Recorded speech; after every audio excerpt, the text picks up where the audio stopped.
बने रहो, यीशु में बने रहो, यीशु में बने रहो, यीशु में बने रहो, यीशु में बने रहो। रूह में गाओ, रूह में झूमो, रूह में गाओ, रूह में झूमो, यीशु में बने रहो, यीशु में बने रहो, यीशु में बने रहो, यीशु में बने रहो। जैसे मछली बिन पानी के जिंदा न रहती है, जैसे मछली बिन पानी के जिंदा न रहती है, वैसे ही विश्वासी ये जो बिन मुर्दा है, वैसे ही विश्वासी मन ये जो बिन मुर्दा है। कसरत की जिंदगी पाने को, कसरत की जिंदगी पाने को, यीशु में बने रहो, यीशु में बने रहो, यीशु में बने रहो, यीशु में बने रहो।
सबको जय प्रभु यीशु मसीह जी की। मैं प्रभु यीशु मसीह जी का धन्यवाद करती हूँ। मैं अन्ना नगर से आई हूँ। मेरा नाम हामिदन है और मैं मुसलमानी जाति में से मेरे प्रभु यीशु मसीह ने मुझे चुना है। मैं प्रभु यीशु मसीह जी का बहुत सारा धन्यवाद करती हूँ।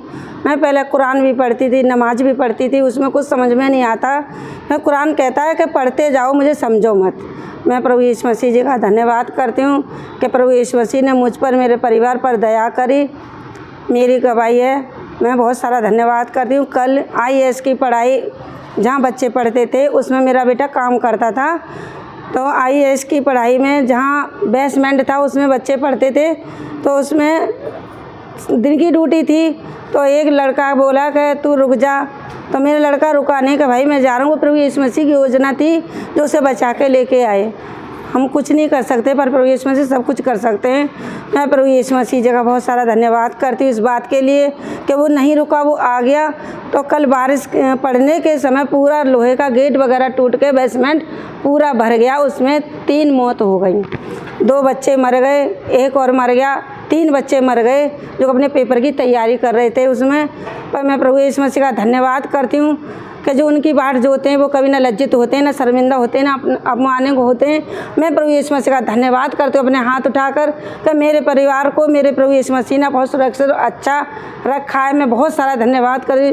छोटी मोटी विपत्ति आती तो है, प्रभु यीशु मसीह फिर भी थाम लेते हैं, हमें गिरने नहीं देते।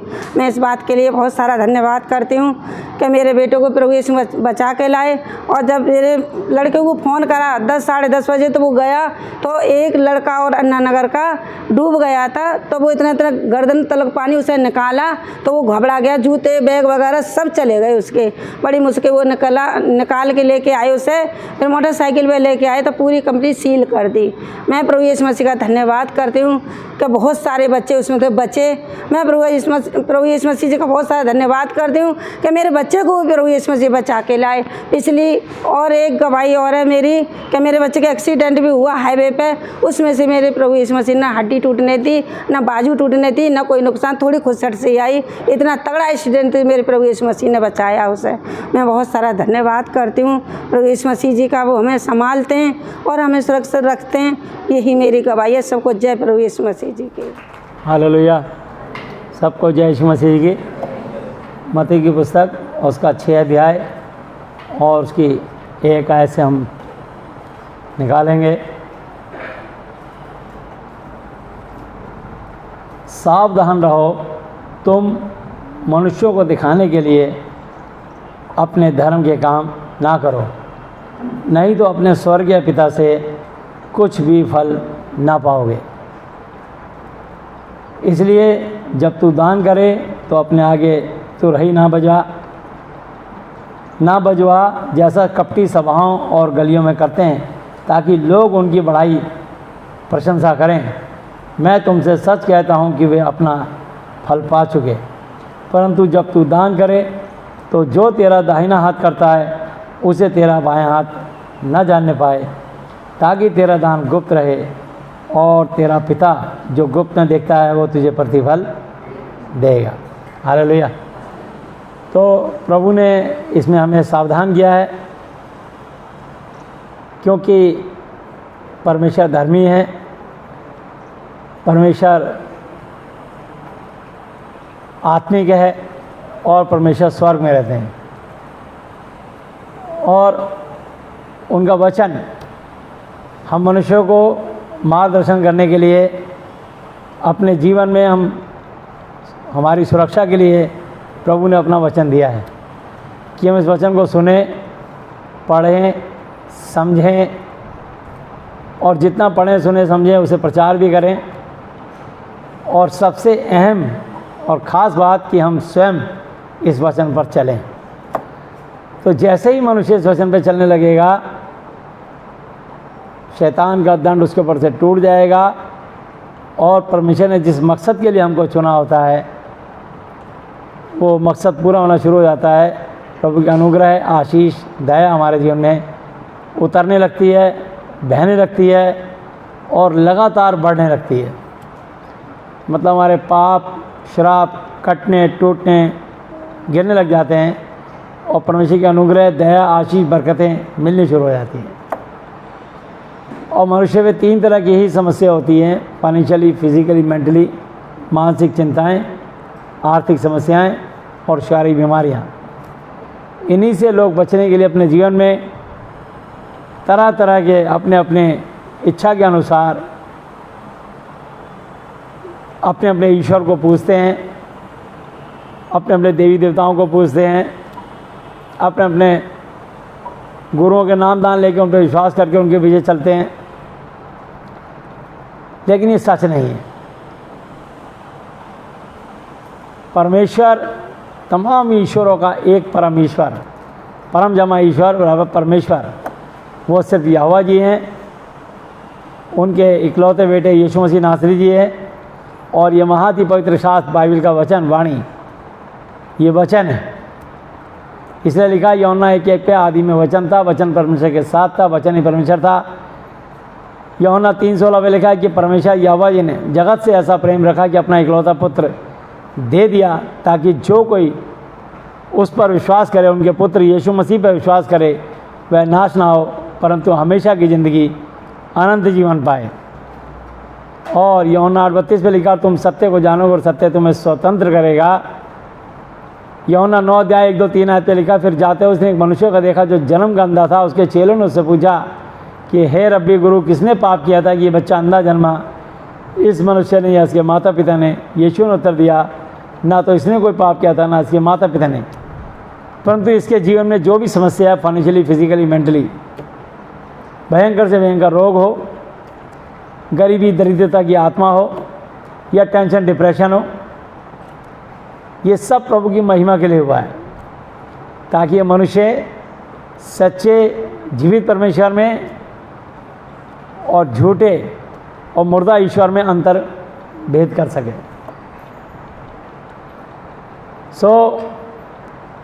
इंसान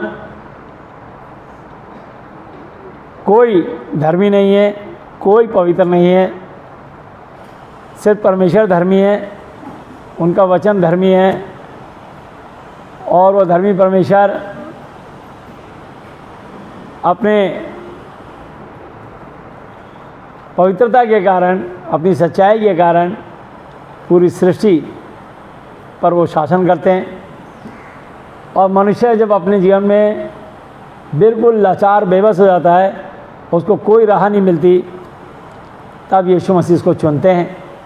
किसी अपने सेवक के द्वारा, किसी अपने विश्वासी जन के द्वारा उसके जीवन में संदेश पहुंचता है कि आप कलीसिया में जाइए, वहाँ पर यीशु मसीह के वचन सुनाते हैं। और वो हमारे भैया जी हैं, प्रभु के दास, हमारे प्रभु के सेवक, वो आपको वचन से शिक्षा देंगे, आपके पाप शराब तोड़ेंगे, आपके लिए प्रार्थना विनती निवेदन करेंगे, प्रभु को धन्यवाद के बधान चढ़ाएंगे और आप समस्या से छूट जाएंगे। तो लोग शुरू में आते सिर्फ समस्या से छुटकारे के लिए हैं। और परमेश्वर देखो किसको चुनते हैं? पापियों को। इसलिए चुनते हैं कि उन पापियों के जीवन से पाप खत्म कर दें और उन्हीं मनुष्यों को धार्मिक बना दें, धर्मी परमेश्वर। और परमेश्वर जिनका नाम यहोवा जी है, उन्होंने इस सृष्टि को अपने वचन से बनाया और मनुष्य पर दया करते रहे। समय समय पर अपने सेवकों को चुनते थे और उनको इस काम के लिए खड़ा करते थे। वो प्रभु यीशु मसीह का संदेश देते थे और लोग जो प्रभु के दासों का आदर करते थे, उस संदेश को सच मानते थे, उनकी कोई परेशानी क्यों ना हो उससे वो छूट जाते थे। और जो धर्मी परमेश्वर के पीछे, उनकी शिक्षा के पीछे, उनके दासों की परमेश्वर की बताई हुई आज्ञा के अनुसार चलने लगते थे, वो आशीष पाते थे। धरती पे आनंद का जीवन, स्वर्ग में बहुतायत का जीवन उनके लिए ठहराया गया। और जो उनका विरोध करते थे, परमेश्वर के दासों का, परमेश्वर के शिक्षा का, परमेश्वर के वचन का, उनका उन्हीं मनुष्यों के बीच में से नाश कर दिया जाता था। और नाश करने के लिए करने वाला होता है शैतान। परमेश्वर यहाँ किसी को नाश नहीं करते, सिर्फ वो चाहते हैं कि हर मनुष्य, क्योंकि जानते हैं जब ये पापी है तो पापी से क्या उम्मीद करें अच्छे की, ये अच्छा नहीं कर सकते। जब मेरी अच्छी और सच्ची शिक्षा पाएंगे तब इनके जीवन में पाप से छुटकारा मिलेगा और धर्मी परमेश्वर के वचन से मिलकर के, धर्मी परमेश्वर की शिक्षा के द्वारा ये धार्मिक काम करने लगेंगे और पवित्र हो जाएंगे। हालेलुया। तो इसलिए परमेश्वर ने बताया कि यूहन्ना 14:6 पे यीशु ने उससे कहा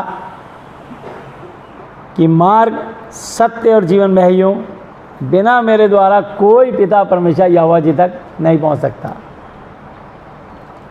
तो इस दुनिया का मार्ग भी यीशु मसीह है, सत्य भी यीशु मसीह है, और जीवन जो हम सांस लेते हैं, हमारे अंदर आत्मा भी यीशु मसीह की दी हुई है।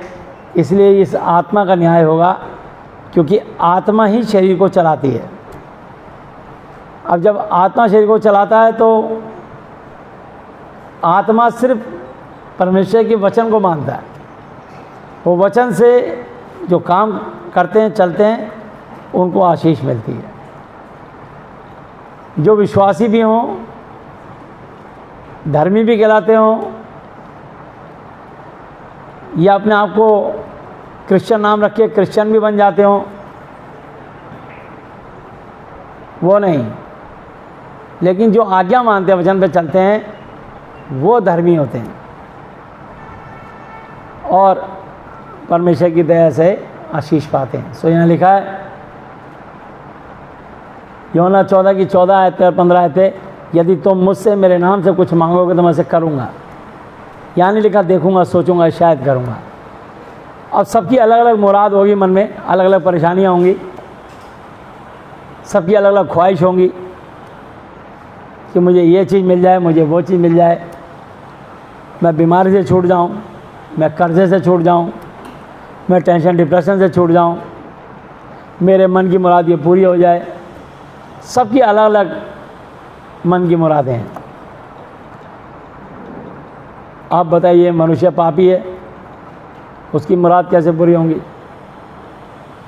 तो परमेश्वर उनकी मुराद को पूरी करने के लिए वो धर्मी परमेश्वर हमको चुनते हैं। तो यहाँ लिखा है यूहन्ना 14:14 और 15, यदि तुम मुझसे मेरे नाम से कुछ मांगोगे तो मैं उसे करूँगा, और यदि तुम मुझसे प्रेम रखते हो तो मेरी आज्ञाओं को मानोगे। हालेलुया। और जब आज्ञा मानने लगोगे तो परमेश्वर की दया को देखोगे। इसलिए परमेश्वर ने लिखा है यूहन्ना 15:16 पर, तुमने मुझे नहीं चुना परंतु मैंने तुम्हें चुना है और तुम्हें ठहराया। चुनने के बाद मैंने तुमको नियुक्त कर दिया, ठहरा दिया, ताकि तुम जाकर फल लाओ और तुम्हारा फल बना रहे, कि तुम मेरे नाम से, यीशु मसीह के नाम से जो कुछ पिता से मांगो, मेरे पिता यहोवा जी से मांगो, वह तुम्हें दे। तो जब तक यीशु मसीह को स्वर्ग और पृथ्वी का सारा अधिकार नहीं दिया गया था, तब तक यीशु ने कहा मेरे नाम से, मेरे पिता यहोवा जी से मांगो। तो लोग यहोवा जी से प्रार्थना करते थे और यहोवा जी अपने स्वर्गदूत भेज करके राजदूत चुनते थे, जो परमेश्वर के राज्य के लिए काम करने वाले सेवक हों, और उनको नियुक्त करते थे। वो स्वर्गदूत आगे सिर्फ राजदूत से बात करते थे और राजदूत पब्लिक से बात करते थे। तो मैं आपको बताना चाहता हूँ अब हम आते हैं प्रेतों का 4:12, और किसी दूसरे के द्वारा उद्धार मोक्ष मुक्ति नहीं, क्योंकि स्वर्ग के नीचे मनुष्य जाति में यीशु मसीह जी के अलावा और कोई दूसरा नाम ही नहीं दिया गया जिसके द्वारा हम उद्धार पा सकें। सिर्फ एक नाम, केवल और केवल एक नाम, यीशु मसीह। यीशु मसीह के नाम में आपकी सब बीमारियां, सब तकलीफ़ें, सारी प्रॉब्लम ख़त्म हो जाएंगी। उनके नाम से शैतान ने जो आप पे बंधन डाले हैं बंधन टूट जाएंगे। लेकिन इसके लिए आपको कर्म करने होंगे, परमेश्वर का भय मान के अपने पापों से फिरना होगा, पश्चाताप करना होगा, तौबा करना होगा, तो आपके लिए तुरंत काम हो जाएगा। आपको अपने अपने गुनाहों से फिरना होगा। इसलिए लिखा है रोमियो 3:9 आयत से। तो फिर क्या हुआ? क्या हम उनसे अच्छे हैं? कदापि नहीं, कभी नहीं, क्योंकि हम यहूदियों और यूनानियों दोनों पर यह दोष लगा चुके हैं कि वे सब के सब पाप के वश में, पाप के कंट्रोल में। जैसा लिखा है कि कोई धर्मी नहीं, एक भी नहीं। इंसानों में, मनुष्यों में कोई धर्मी नहीं, एक सिंगल एक भी नहीं। कोई समझदार नहीं, कोई परमेश्वर का खोजने वाला खोजी नहीं। सब भटक गए हैं, सब के सब बेकार तुच्छ बन गए हैं। कोई भलाई करने वाला नहीं, एक भी नहीं। तो समझ लो, अब ये जितनी भी भलाई, जो भी अब तक भलाइयाँ धरती पर हुई हैं, चाहे वो एलिया नबी के द्वारा, चाहे मूसा के द्वारा, चाहे एलीशा के द्वारा, चाहे यर्मिया यशाया के द्वारा, यजकेल के द्वारा, चाहे वो इब्राहिम, इसहाक, याकूब के द्वारा, जितने भी काम हुए वो धर्मी परमेश्वर ने उनको चुना और अपने स्वर्गदूत भेज के जो चाहे धरती पे काम किया, और आज भी करते हैं। तो आपको आज बाइबल को समझना है कि आपको चुना क्यों है और आप परमेश्वर से आशीष कैसे प्राप्त कर सकते हैं। आप आशीष के वारिस कैसे बन सकते हैं। आप धरती पर जीवन, आनंद का जीवन और स्वर्ग में अनंत काल का जीवन, बहुतायत का जीवन कैसे पा सकते हैं। जैसे कि यूहन्ना 10:10 पे लिखा है, चोर केवल चोरी करने, घायल करने और नाश करने के लिए, नष्ट करने के लिए आता है, ख़त्म करने के लिए आता है।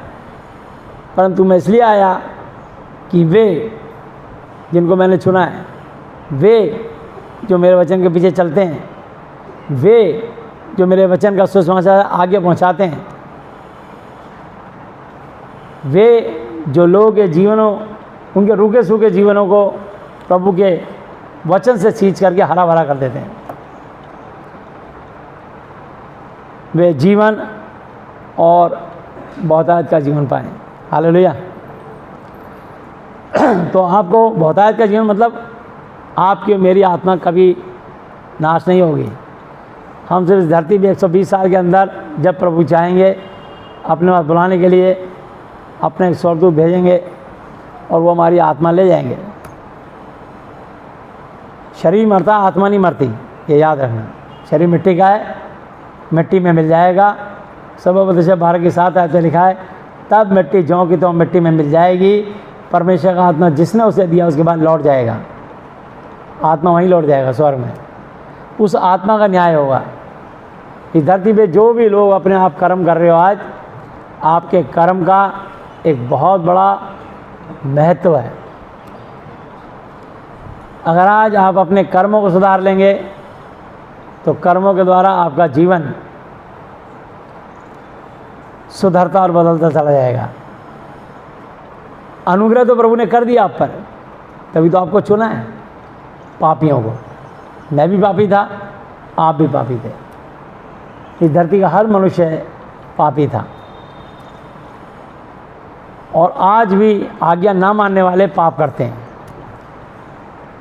जो सिर्फ कहते हैं हम यीशु मसीह के विश्वासी हैं, या अपने आप को कहते हैं हम बॉर्न क्रिश्चियन हैं, जन्मजात हम पीढ़ी दर कई पीढ़ियाँ हमारी क्रिश्चियन धर्म को फॉलो कर रही हैं। क्रिश्चियन धर्म को फॉलो नहीं करना, आपको क्रिश्चियन नहीं बनना। आपको परमेश्वर की सच्चाई को सुन के, समझ के उस सच्चाई को ग्रहण करना है। तो ये जितने लोग यहाँ ठीक होते हैं या हो रहे हैं और आगे होने वाले हैं, वो सब परमेश्वर की दया, अनुग्रह और सच्चाई के कारण होंगे। वचन पे चलने के कारण होंगे, वचन पे चलने से आशीष प्राप्त करेंगे। तो मैं आपको जो बताना चाहता हूँ, वापस आ जाएंगे हम लोग मत्ती 6 अध्याय पे।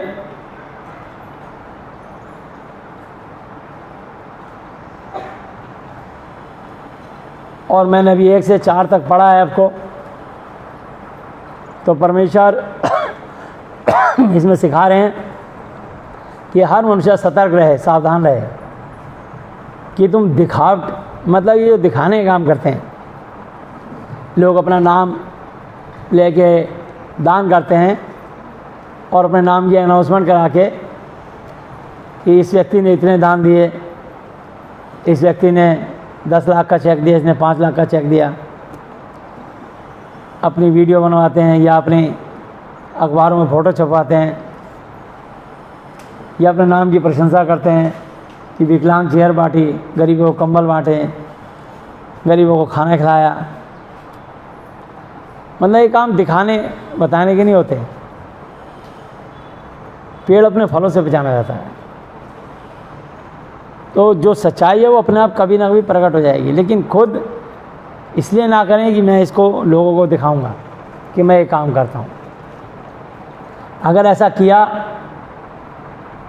तो लिखा है मनुष्यों को दिखाने के लिए अपने धर्म के काम ना करो, नहीं तो अपने स्वर्ग में रहने वाले स्वर्गीय पिता यीशु मसीह नासरी, उनके पिता यहोवा जी से कुछ भी फल नहीं पाओगे। इसलिए जब तू दान करे तो अपने आगे तुरही ना बजवा। मतलब नाम को अनाउंसमेंट कराते हैं, ढोलक मजीरे बजाते हैं, मटके बजाते हैं और कहते हैं इसने इतने रुपए की अरदास दी। उसके नाम पूछ के उसके नाम की अनाउंसमेंट करते हैं। तो दान गुप्त दान होता है कि जो चुपचाप गुप्त दान की थैली में डाल दो, प्रभु ने जिसको जो अगुवाई करी है वो डाल दे। और जो प्रभु के नियम हैं, दशवांश और भेंट, जिन्होंने सीखा है वो दशवांश भेंट डाल के आशीष पाएँ। लेकिन इसको किसी को बताने की जरूरत नहीं। तो आगे लिखा है इसमें, जैसा कपटी धोखेबाज सभाओं और गलियों में करते हैं ताकि लोग उनकी बढ़ाई करें, मैं तुमसे सच कहता हूं कि वे अपना प्रतिफल पा चुके। तो जब उन्होंने अपना नाम लगवाया कि भाई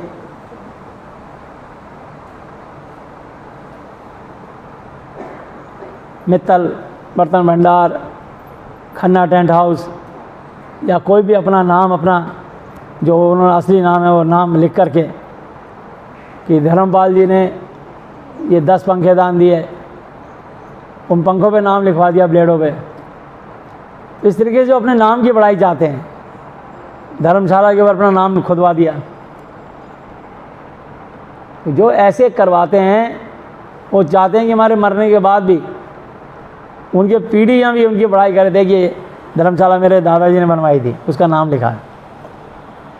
मतलब जो इस तरीके से अपनी बढ़ाई चाहते हैं, पीढ़ी दर पीढ़ी तक भी उसकी बढ़ाई चाहते हैं,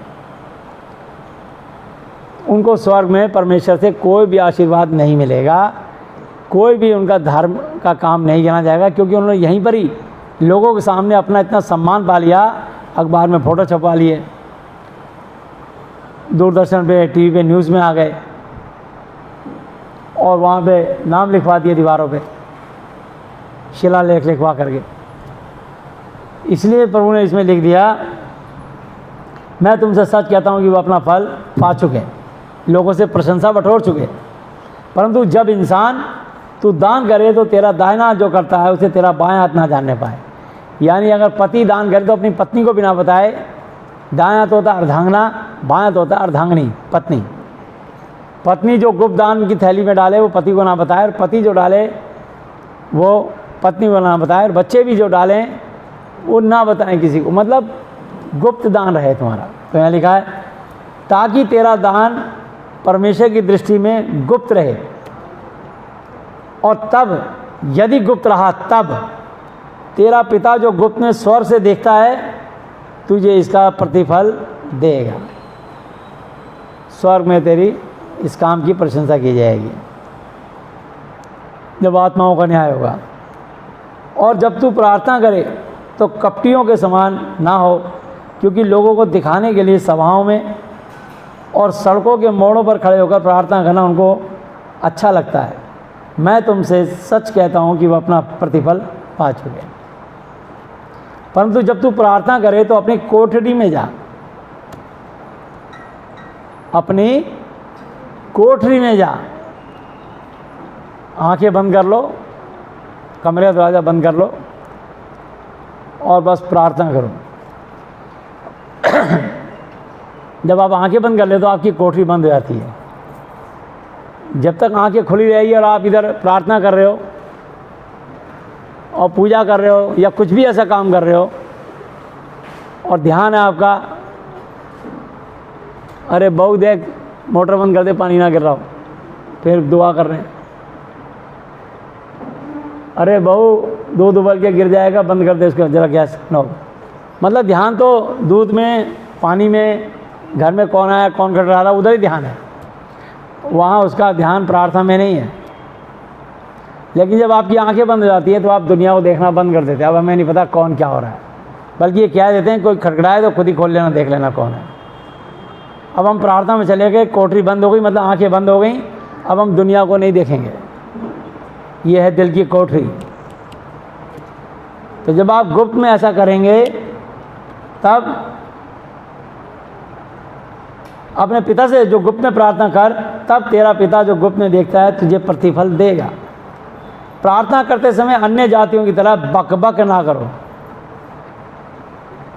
मतलब फालतू इधर उधर की बातें ना करें, सिर्फ वचन, प्रभु के वचन छोड़ो, वचन से प्रार्थना करो, क्योंकि वे समझते हैं कि उनके बहुत बोलने से उनकी सुनी जाएगी। तो ज़्यादा लंबी प्रार्थना करने की ज़रूरत नहीं। प्रभु कहते हैं छोटी सी प्रार्थना भी करें, इसलिए प्रभु ने प्रार्थना करनी सिखाई है इसमें अपने चेलों को। ये और बात है कि हम सोचते हैं कि अपनी कलीसिया के लिए, लोगों के लिए जो हमारे पास प्रेयर रिक्वेस्ट आती हैं उनके लिए प्रार्थना करते हैं नाम नहीं लेके, इसलिए वो लंबी हो जाती है प्रार्थना। लेकिन प्रभु कह रहे हैं मेरे को सबकी चिंता है, चिंता मत कर, तूने दुआ कर दी है, मैं दया उनके कर्मों के अनुसार करूँगा। तो यहाँ लिखा आगे, क्योंकि वे समझते हैं कि उनके बहुत बोलने से उनकी सुनी जाएगी, सो तुम उनकी तरह ना बनो, क्योंकि तुम्हारा पिता तुम्हारे मांगने से पहले ही जानता है कि तुम्हारी क्या क्या आवश्यकताएं हैं। हालेलुया। तो हमारा स्वर्ग में रहने वाला स्वर्गीय पिता हमारे मांगने से पहले ही जानते हैं हमारी क्या क्या ज़रूरत है। बस वो कह रहे हैं मुझसे सीधी बात कर कि मुझे ये चाहिए और मुझे धन्यवाद दे दे, मैं तेरे मन की मुराद पूरी कर दूंगा। क्योंकि बाइबल भजन संहिता 94 की 9 पे लिखा है, जिसने हमारे कान दिए क्या वह स्वयं नहीं सुनता, जिसने मेरी आपकी आंखें बनाई वह स्वयं नहीं देखता। प्रभु देखते भी है, सुनते भी हैं। तो इसलिए हमारा परमेश्वर यीशु मसीह, मतलब दासों के बाद परमेश्वर अपने इकलौते पुत्र को भेजा, और पुत्र ने आकर के जिसको शैतान ने सताया, बीमार किया, दुखी किया, रोगी किया, परेशान किया, यीशु मसीह ने आके उसको ठीक किया दिया। उन्होंने उसको ठीक किया, उनको नई ज़िंदगी दी, चंगाई दी। तो यीशु मसीह के नाम की धूम मच गई, कीर्ति फैलती गई। तो शैतान को बहुत तकलीफ़ हुई कि मैं जिन जिनको बीमार रोगी करता हूँ ये आके उनको ठीक कर रहा है। इसलिए शैतान ने यीशु के खिलाफ ताना बाना बुना और उनको कहा, ये यीशु मसीह में कमी बताई कि एक तो ये अपने आप को परमेश्वर के तुल्य समझता है, बराबर। दूसरा, ये अपने आप को मूसा से भी बड़ा समझता है। तीसरा बात, ये अपने आप को परमेश्वर का पुत्र कहता है। मतलब इतना झूठ बोल रहा है। ये हमारे सामने पैदा हुआ नासरत में, यह इसने 30 साल बढ़ाई का काम किया। इसको ज्ञान के ये सब बातें कहाँ से मिली? तो उसकी खिलाफत करते थे। और उसको इसी इल्ज़ाम में हाथ पैरों पे खोटे ठकवाए, पसली पे भाला मारा, पीठ पे 39 कोड़े मारे, सर पे कांटों का ताज पहनाया, पानी जगह सिरका पिलाया और उनकी बेरहमी से हत्या कर दी। और जब वो क्रूस पर उनकी जान चली गई, उन्होंने अपना आत्मा छोड़ दिया, तो उनकी लोथ को, उनकी लाश को उतार के कब्रिस्तान में दफना दिया। पर यहोवा परमेश्वर ने अपनी सामर्थ से 3 दिन 3 रात के बाद यीशु मसीह को मुर्दों में से ज़िंदा कर दिया। हालेलुया। और ना केवल ज़िंदा कर दिया, ज़िंदा करने के बाद स्वर्ग और पृथ्वी का सारा अधिकार यीशु मसीह नासरी को दे दिया। तो पहले यहोवा जी ने सृष्टि बनाई थी, लेकिन यहोवा जी ने ही मत्ती 28 की 18, 19, 20 आयत पे लिखा है, यीशु मसीह ने मुर्दों में से जी उठने के बाद अपने चेलों से मुलाकात की। पहले 2 को मिले, फिर 70 को मिले, अपने 11 चेलों से मिले। 12 चेले थे। एक चेला जिसने 30 चांदी सिक्कों में बेचा था, उन्हें यहूदा इस्करियोती ने फांसी लगा के आत्महत्या कर ली थी, इसलिए बचे 11 चेले। तो 2 चेले, 11 चेले, 70 चेले, फिर 500 लोगों को दिखाई दिए। उसके बाद स्वर्ग पे उठा लिए गए। और उन्होंने कहा, मत्ती 28 की 18, 19, 20 आयत पे यीशु ने उनके पास आकर कहा, मुर्दों में से जी उठने के बाद, कि पूरे स्वर्ग और पूरी पृथ्वी का सारा अधिकार मुझे दिया गया, इसलिए तुम जाकर सब जातियों के लोगों को, हर मजहब के लोगों को, हर कंट्री के लोगों को, उन्हें ये वचन सुनाओ। पिता, पुत्र, पवित्र आत्मा के नाम से बपतिस्मा दो और सब वचन जो मैंने तुम्हें आज्ञा दी है मानना सिखाओ। देखो मैं जगत के अंत तक सदैव तुम्हारे संग हूँ। हालेलुया। और यूहन्ना 20:23 पे उन्होंने कहा, पवित्र आत्मा 22 और 23 पे पवित्र आत्मा लो, और मैं पवित्र आत्मा फूंका और कहा कि जिनके पाप तुम क्षमा करो उनके लिए क्षमा किए गए, जिनके तुम रखो वो रखे गए हैं। हालेलुया। तो प्रभु ने अपने चेलों को लोगों के पाप क्षमा करने का अधिकार दिया।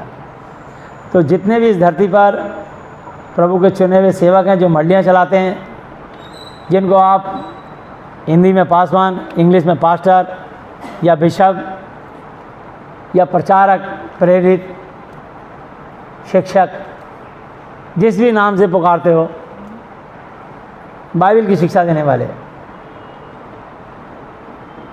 तो वो प्रभु के चुने हुए लोग हैं, उनको पाप शाप क्षमा करने का अधिकार है। और प्रभु के वचन में लिखा, मत्ती 18 की 20 आयत पे, जहाँ 2 या 3 मेरे नाम पर इकट्ठे होते हैं, वहाँ उनके बीच में मौजूद होता हूँ। अब मैं तुमको ला रहा हूँ कर्मों पे। ठीक है, ध्यान से देखना, सुनना।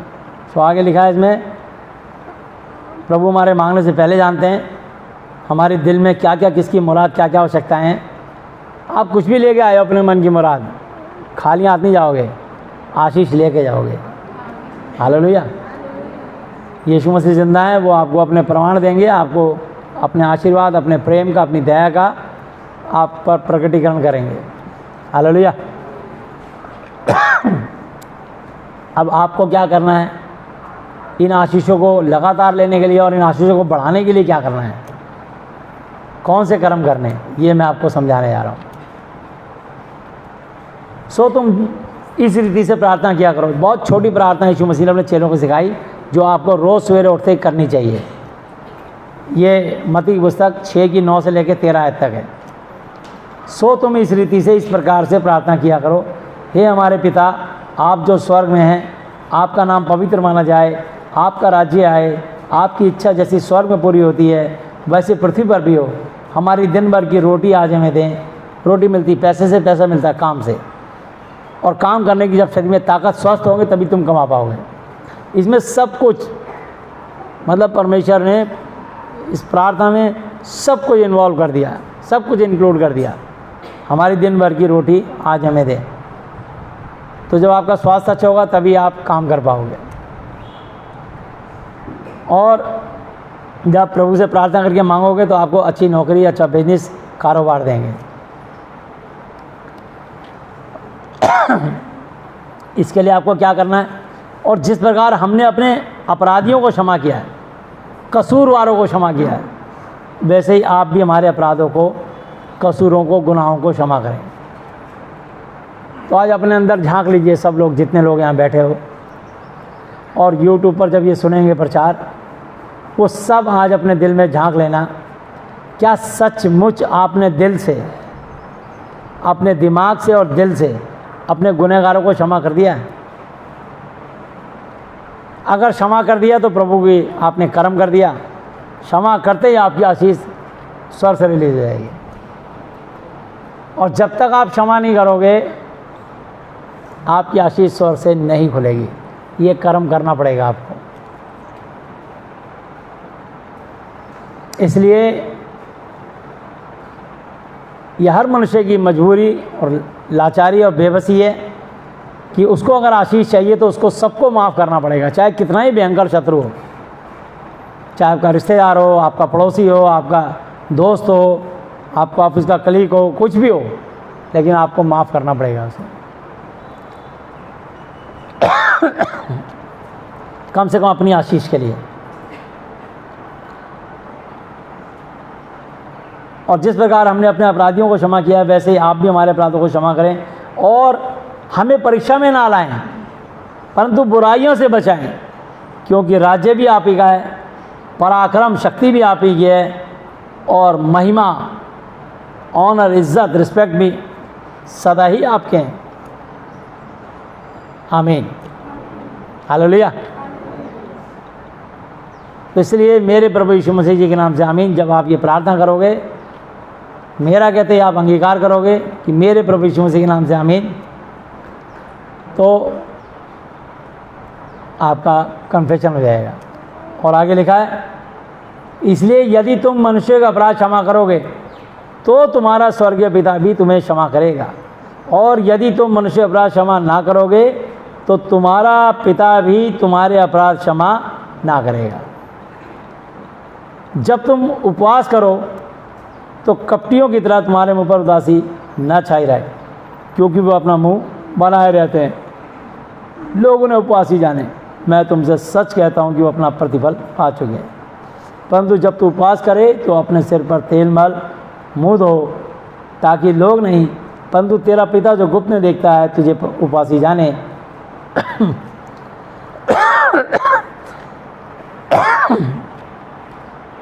इस दशा में तेरा पिता जो गुप्त में देखता है तुझे प्रतिफल देगा। अपने लिए पृथ्वी पर धन इकट्ठा ना करो, जहाँ कीड़ा और काई बिगाड़ते हैं और जहाँ चोर सेंध लगाते हैं, चुराते हैं, परंतु अपने लिए स्वर्ग में धन इकट्ठा करो, जहाँ ना तो कीड़ा और काई बिगाड़ते हैं और जहाँ चोर ना सेंध लगाते और ना चुराते हैं। तो इसलिए यहाँ पर बहुत सारे लोग धरती पर धन इकट्ठा करने के लगे रहते हैं, साथ में एक चवन्नी भी नहीं जाएगी, एक सुई भी नहीं जाएगी। मरने के बाद जाएगी किसी के साथ? जाएगी? तुम्हारे जितने डॉक्यूमेंट्स बनाते हो, Aadhaar card, PAN card, voter card, ये तुम्हारे साथ जाएंगे? ये सिर्फ धरती की बनाई हुई चीज़ें हैं, धरती की पहचान यहीं धरती पर रह जाएंगी। जीवन और मरण, डेथ सर्टिफिकेट जो होते हैं, जन्म प्रमाण पत्र और मरण प्रमाण पत्र, यहीं रह जाएंगे।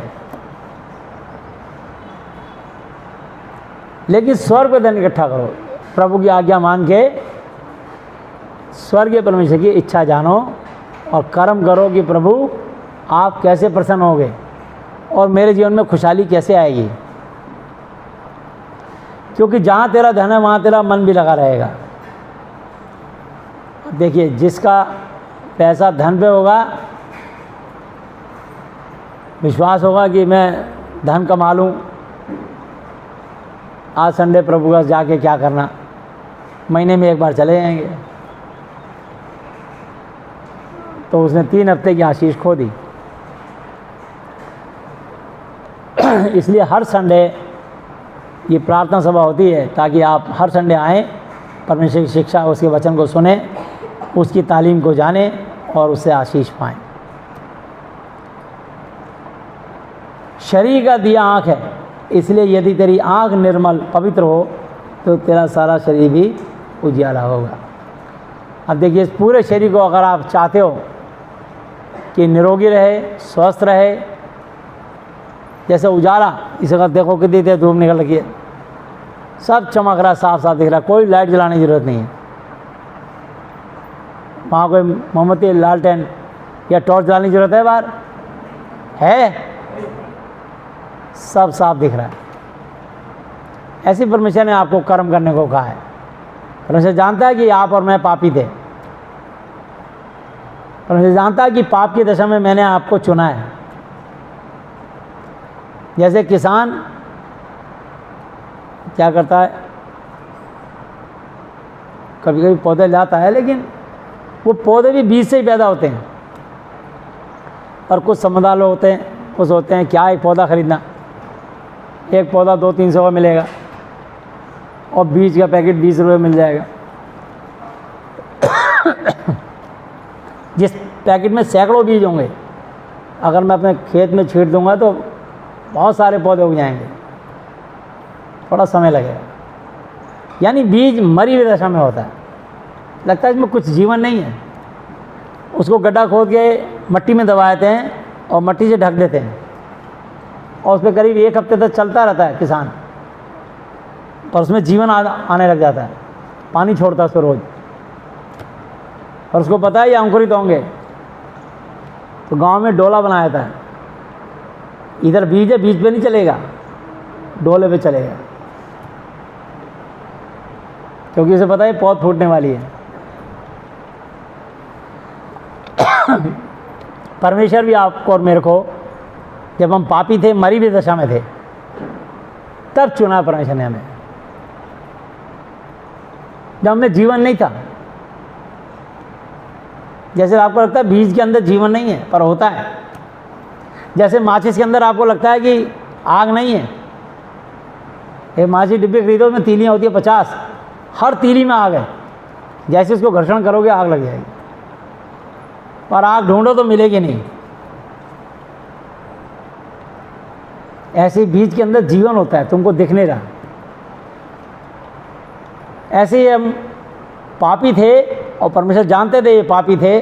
अब परमेश्वर हमारे अंदर जीवन डालना चाहते हैं, और ऐसा जीवन डालना चाहते हैं कि हम अनंत काल तक कभी ना मरें। हालेलुया। जैसा कि लिखा पहला तिमुथियुस 6:16 पर, अमरता केवल उसी की है और वह अगम्य ज्योति में रहता है, उसे ना तो किसी मनुष्य ने देखा ना भी देख सकता है, उसी की प्रतिष्ठा राज्य युगान युग रहेगा। आमीन। तो यीशु मसीह मुर्दों में जी उठे और अमर परमेश्वर है। यहोवा जी अमर परमेश्वर है। ये वचन होली स्पिरिट अमर है, पिता पुत्र पवित्र आत्मा तीनों अमर हैं। हालेलुया। और जो कोई इस वचन पे विश्वास करके उसके पीछे चलेगा, उसके अनुसार जिएगा, वो भी अमर हो जाएगा। और जब तक वो अमर नहीं हो रहा, उससे पहले जब तक जीवित रहेगा, वो आनंद का जीवन पाएगा। हालेलुया। वो इस वचन के पीछे चलेगा, इस वचन का सम्मान करेगा, इस वचन को सुनने के लिए उसकी आत्मा ऐसी भूखी और प्यासी तड़पती रहेगी कि मैं जब तक वचन ना सुन लूँ, वचन ना पढ़ लूँ, उसको चैन नहीं मिलेगा, क्योंकि ये वचन में जीवन है। हालेलुया। और अब हमारे अंदर भी जीवन आ चुका है, तभी तो हम बोलते हैं, सुनते हैं, खाते हैं, पीते हैं, चलते हैं, फिरते हैं, उठते हैं, बैठते हैं, सोते हैं। हम जीवित हैं। तो इसलिए यहाँ लिखा है, शरीर का दिया आँख है, इसलिए यदि तेरी आँख निर्मल पवित्र हो तो तेरा सारा शरीर भी उजियाला होगा। मतलब अगर आँखों में से आपके व्यभिचार की आत्मा चली जाएगी तो आपका पूरा शरीर उजाला हो जाएगा। हालेलुया। तो लोगों के दिमाग में और आँखों में व्यभिचार होता है, और उनके फिर शरीर में व्यभिचार आ जाता है। उस व्यभिचार के कारण वो पाप करते हैं, और वो ऐसे कर्म करते हैं कि वो गलत कर्म कर रहे हैं, परमेश्वर के वचन से हटके वो अपना ही नुकसान कर रहे हैं। ऐसा करके वो परमेश्वर उनको आत्मिक बनाना चाहते हैं और आध्यात्मिक बनाना चाहते हैं, पर वो संसारिक और शारीरिक होने लग जाते हैं। इसलिए उनके जीवन में दुख बढ़ने शुरू हो जाते हैं। अब वो उसके लिए प्रार्थना भी कराते रहते हैं, लेकिन गलत कर्म नहीं छोड़ते। अब कर्म बिना विश्वास अधूरा व्यर्थ मरा मुर्दा है। अब हम कितनी दुआएं प्रार्थनाएं क्यों ना कर ले, जब तक आप अपने कर्मों में तब्दीली चेंजिंग नहीं लाओगे, तब तक वो आपके पर आत्मिक असर जो परमेश्वर लाना चाहते हैं वो सच्चाई से आता है। हालेलुया। वो पाप को छोड़ने से आता है, वो पश्चाताप करने से आता है, मन फिराने से आता है। इसे लिखा प्रेरितों का काम 3:19, मन फिराओ पाप से और लौट आओ कि तुम्हारे पाप मिटाए जाएं, ताकि प्रभु के सम्मुख विश्रांति के दिन आए। तो अब मैं आपको बता रहा हूं, यहाँ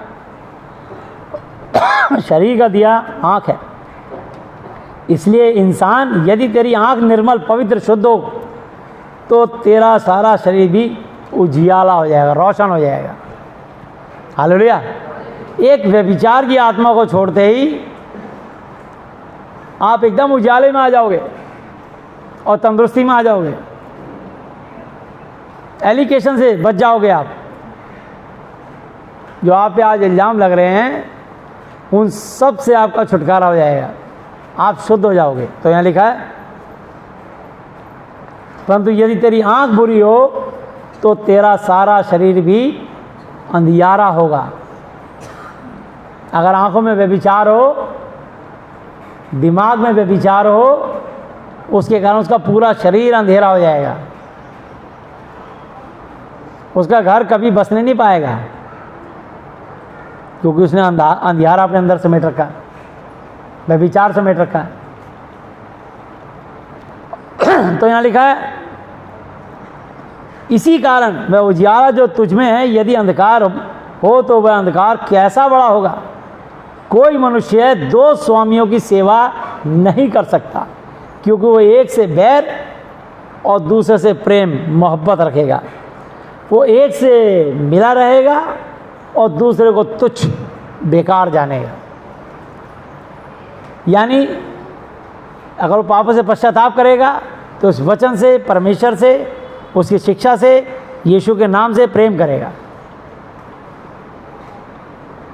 और अगर उसके अंदर वह विचार रहेगा तो इस वचन को तुच्छ जानेगा। वैसे एक धर्मी का मुखौटा पहन रहेगा कि हाँ मैं विश्वासी हूँ, मैं जय यीशु मसीह की बोलेगा, कुछ लोग जय मसीह की बोलेंगे, कुछ लोग अपना क्रिश्चियन नाम रख लेंगे, वो अपने आप को कुछ लोग बॉर्न क्रिश्चियन कहेंगे, पर वो धर्मी नहीं है। धर्मी तो मैंने बता दिया कोई भी नहीं है। जो शिक्षा पे चलेगा वो धर्मी की लिस्ट में आना शुरू होगा। हालेलुया। तो ये जय यीशु मसीह की बोलने से विश्वासी नहीं कहलाएगा कि एक दूसरे को आप जो जय यीशु मसीह की बोलते हो, प्रेज द लॉर्ड बोलते हो, पर अंदर कटुता से भरे हुए हो, कड़वाहट से भरे हुए हो, पाप से भरे हो, दुर्गंध से भरे हुए हो, अशुद्धता से भरे हुए हो, और तुमको पता भी नहीं तुम्हारा अंदर धीरे धीरे शरीर नाश हो रहा है। तो यहाँ लिखा है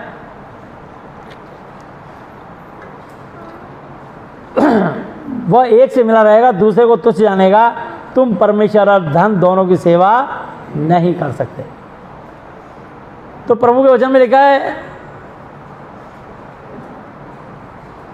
कि तू पहले मेरे धर्म राज्य खोज कर, संसार की हर वस्तु तेरे पीछे अपना बोलेगी। तुम परमेश्वर के धर्म और राज्य की खोज नहीं कर रहे, तुम अपनी अभिलाषाओं की खोज कर रहे हो।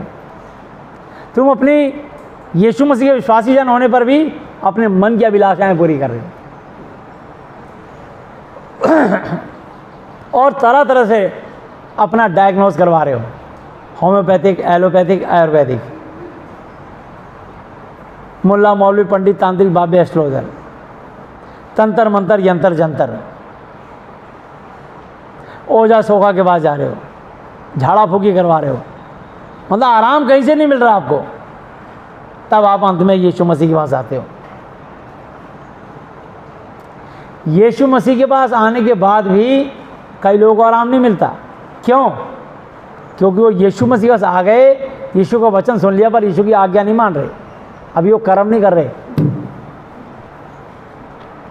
जो उनको वचन के अनुसार करने चाहिए।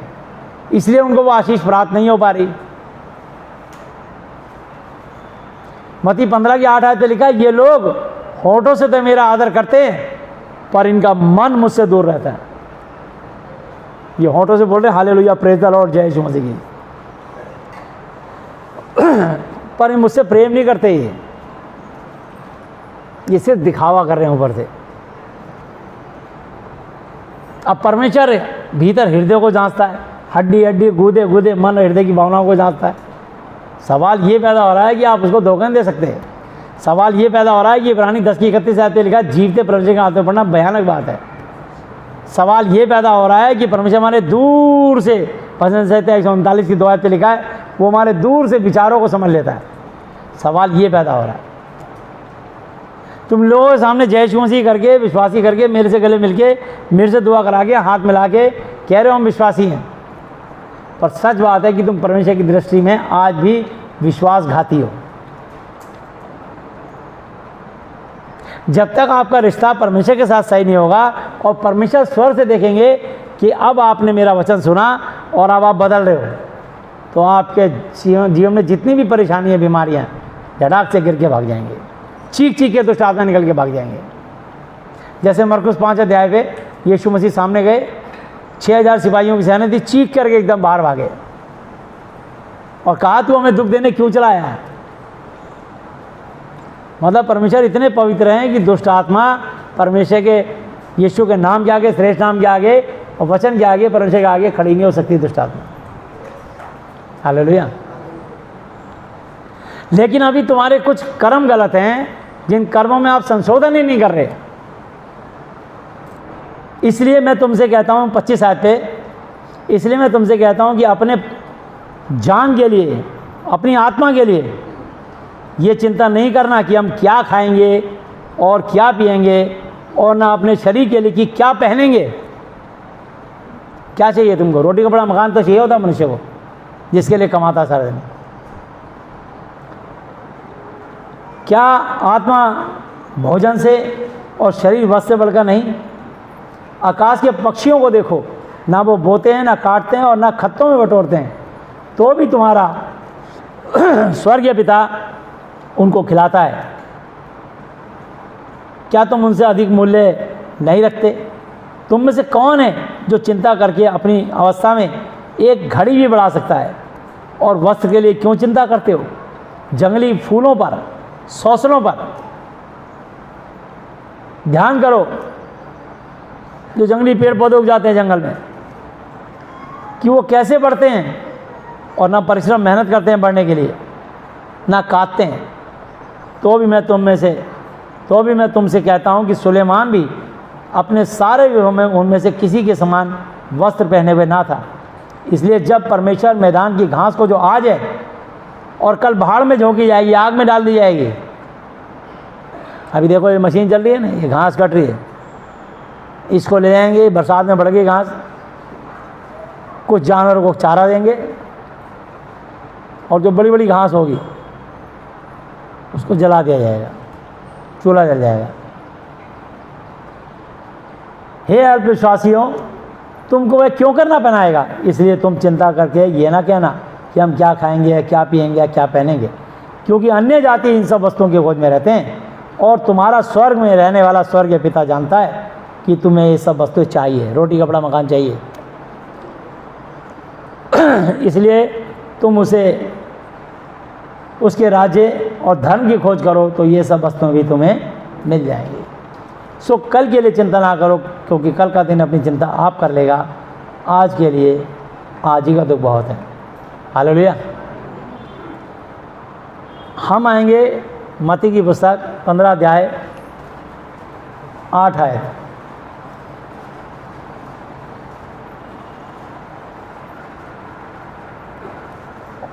कि ये लोग होठों से तो मेरा आदर करते हैं पर उनका मन मुझसे दूर रहता है।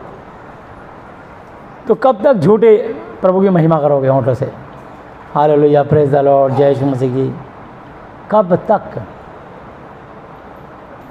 क्योंकि तुम जब तक शारीरिक हो तभी तक तुम एक दूसरे पर दोषारोपण कर रहे हो, एलिगेशन लगा रहे हो, क्योंकि शारीरिक हो, तुम आत्मिक बने ही नहीं। इसलिए आज भी तुम्हारे अंदर गिले शिकवे शिकायतों से भरा हुआ कलेजा है, दिमाग है, मलिनता से भरा हुआ कलेजा है, अंदर से दिल बुरी तरह से घायल हो रखा है, सड़ा हुआ है। बुरे विचार, बुरी बातें, बुरी बुरी गालियाँ, मारपीट, केस मुकदमा, रंजिश, क्षमा ना करने वाला दिल। कुछ नहीं समझ रहे हम कौन है, क्या है, किसने चुना तुमको, पता ही नहीं तुमको, क्यों चुना है तुमको पता ही नहीं, किस दशा में तुमको चुना पता ही नहीं तुमको। मत्ती 9:12-13 पढ़ लीजिए।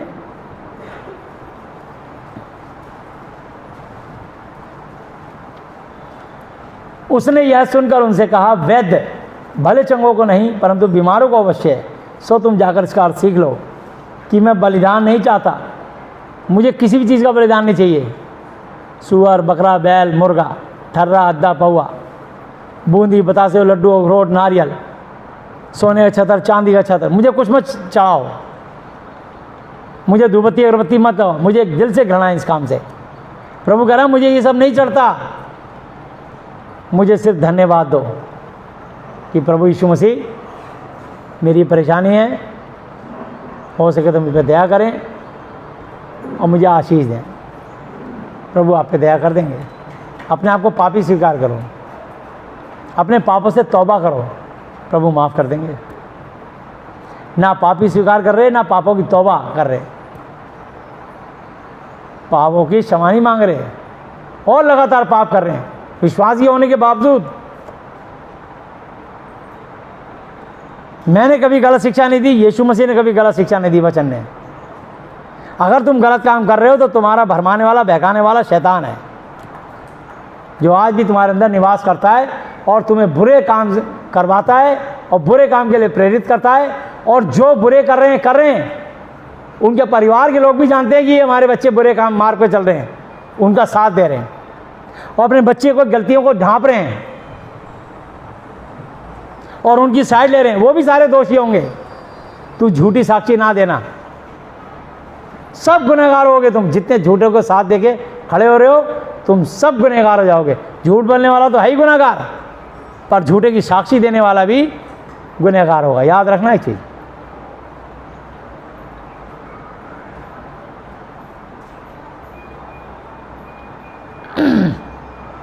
तो यहाँ लिखा है, सो तुम जाकर इसका अर्थ सीख लो कि मैं बलिदान नहीं परंतु दया चाहता हूँ, क्योंकि मैं धर्मियों को नहीं परंतु पापियों को बुलाने आया हूँ। तुम पापी थे, मैं पापी था, तब प्रभु ने मुझे और आपको चुना। क्यों चुना? इसलिए क्योंकि पहला पतरस 1:15-16 पे लिखा है, जैसा तुम्हारा बुलाने वाला पवित्र है वैसे तुम भी सारे चाल चलन में पवित्र बनो। लिखा है पवित्र बनो क्योंकि मैं पवित्र हूं। पापियों, तुमको पवित्र बनाने के लिए चुना है। अब ये तुम्हारी इच्छा है, कर्म करो कि प्रभु हम आपके वचन के अनुसार जिएंगे तो हम पवित्र हो जाएंगे। और पवित्र होते ही दुष्ट की सारे जितनी भी चालें, हथियार हैं, गिर जाएंगे।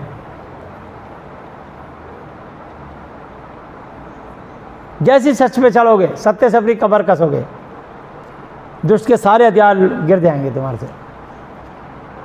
सारे दंड, पाप, श्राप टूट जाएंगे, सारी बीमारी, गरीबी टूट जाएंगी, सारी टेंशन, डिप्रेशन खत्म हो जाएगी, हट जाएगी। तो सोचो कि परमेश्वर पापियों को चुनते हैं। ये गलतफहमी मत रहना कि किसी को क्रिश्चियन, ईसाई बनाने के लिए चुनते हैं। अगर ये गलतफहमी तो यहाँ कभी मत आना। हमने आज तक कभी किसी की ना कास्ट बदली, ना किसी का कोई रिलीजन तुम्हारा, हमारा धर्म है इंसानियत और मानवता। ना हम हिंदू, ना मुस्लिम, ना सिख, ना ईसाई, ना बुद्धिस्ट, ना जैनी, ना पारसी।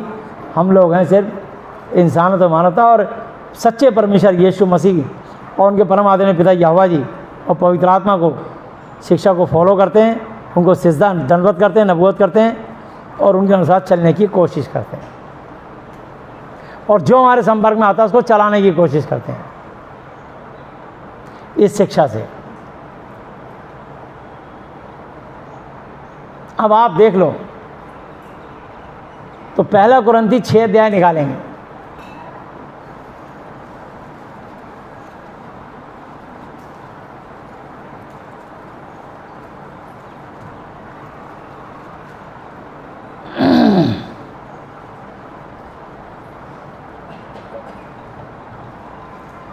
उसकी एक ऐसे, क्या तुम में से किसी को यह हियाव है कि जब दूसरे के साथ झगड़ा हो तो फैसले के लिए अधर्मियों के पास जाएं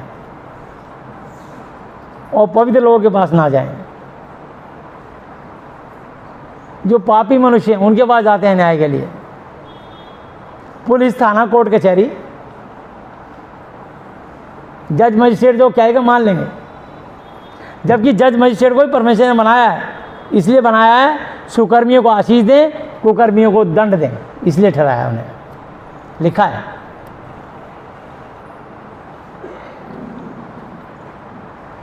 क्या तुम नहीं जानते कि पवित्र लोग जगत का न्याय करेंगे? सो जब तुम्हें जगत का न्याय करना है तो क्या तुम छोटे से छोटे झगड़ों का भी निर्णय करने के लिए योग्य नहीं?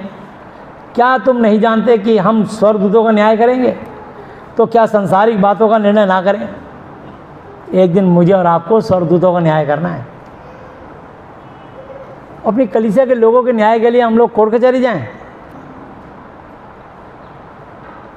बड़े शर्म की बात है। आपको कोर्ट कचहरी जाने की जरूरत नहीं है। अगर प्रभु के वचन को मानोगे, प्रभु का दास प्रभु के वचन से बता देगा कि ये वचन ऐसा कहता है, उसको मानो। तो यहाँ लिखा है, सो यदि तुम्हें संसारिक बातों का निर्णय करना हो तो क्या उन्हीं को बिठाओगे जो कलीसिया में कुछ नहीं समझे आते? मैं तुम्हें लज्जित, शर्मिंदा करने के लिए ये कहता हूँ। क्या सचमुच तुम्हें एक भी बुद्धिमान नहीं मिलता जो अपने भाइयों का निर्णय कर सके, अपनी बहनों का निर्णय कर सके? वरन भाई भाई में मुकदमा होता है, और वो भी अविश्वासियों के सामने। अविश्वासी लोग कहते हैं, अरे तुम तो सत्संग में जाते हो, यीशु मसीह के वचन शिक्षा में जाते हो, चर्च में जाते हो, क्या शिक्षा मिली तुम्हारे को? तुम्हारे भैया जी ने, तुम्हारे प्रभु यीशु मसीह ने क्या शिक्षा दी तुमको? तुम परमेश्वर को भी लज्जित करते हो और प्रभु के सेवक को भी लज्जित करते हो ऐसा करके। परंतु सचमुच तुम में एक बड़ा दोष है, ये तो यह है कि आपस में ही मुकदमा करते हो, वरन बल्कि अन्याय क्यों नहीं सहते, अपनी हानि क्यों नहीं सहते, वरन बल्कि अन्याय करते और हानि पहुंचाते हो, वो भी अपने विश्वासी भाई बहनों को। क्या तुम नहीं जानते कि अन्यायी लोग परमेश्वर के राज्य के वारिस ना होंगे? जो यीशु को मानने के बाद भी इस वचन के अनुसार नहीं जिएंगे, प्रभु कह रहा है उनकी स्वर्ग में एंट्री नहीं होगी।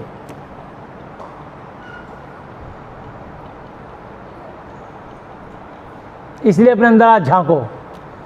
तुम सब विश्वासी हो, मैं भी विश्वासी हूँ। अभी भी हमारे अंदर कौन कौन से पाप क्रियाशील रहते हैं, और अपने आप को हम बदलें और इस वचन से कंफर्म करें, टैली करें कि वाकई में हमारे अंदर क्या कमी है अभी भी।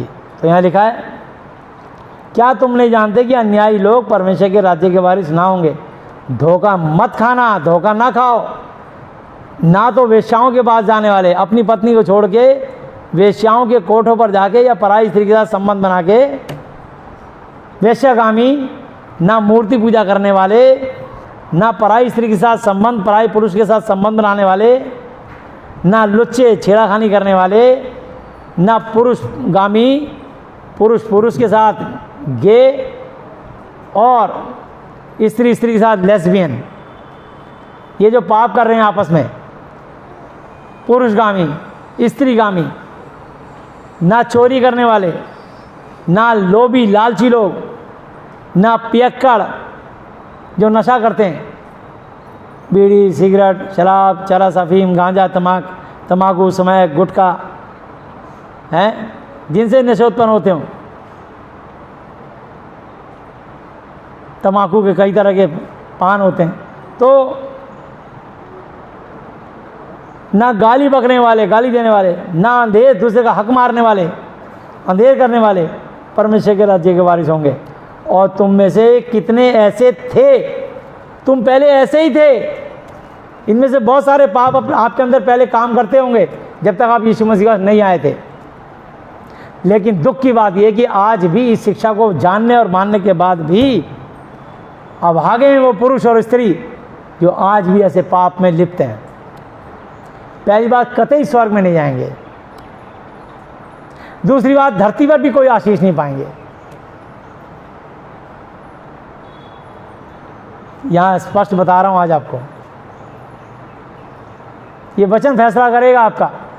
अपने अंदर झांको, दोष मत लगाओ कि तुम पर दोष ना लगाया जाए।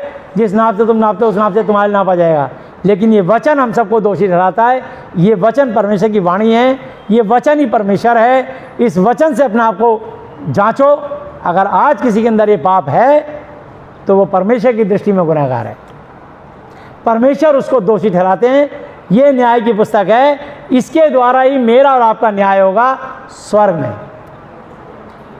हालेलुया।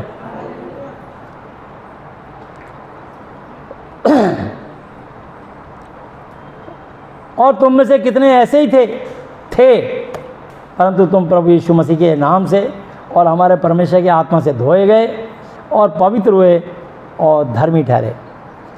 सब वस्तुएं मेरे लिए उचित तो हैं, परंतु सब वस्तुएं लाभ की नहीं। सब वस्तुएं मेरे लिए उचित तो हैं, परंतु मैं किसी बात के अधीन ना होऊंगा। गलत बात के जो वचन से हट के है, मैं उसके अधीन नहीं होऊंगा, नहीं होंगी। ये कर्म करना है। जो इस वचन की शिक्षा के अगेंस्ट है, आपको उसके साथ नहीं चलना। और यदि कोई ऐसा चल रहा है, चल रही है, तो उसका साथ नहीं देना, वरना तुम भी गुनहगार हो जाओगे उतने ही बड़े। खून रिश्ता भूल जाना, प्रभु का न्याय को याद रखना। यह है न्याय की पुस्तक।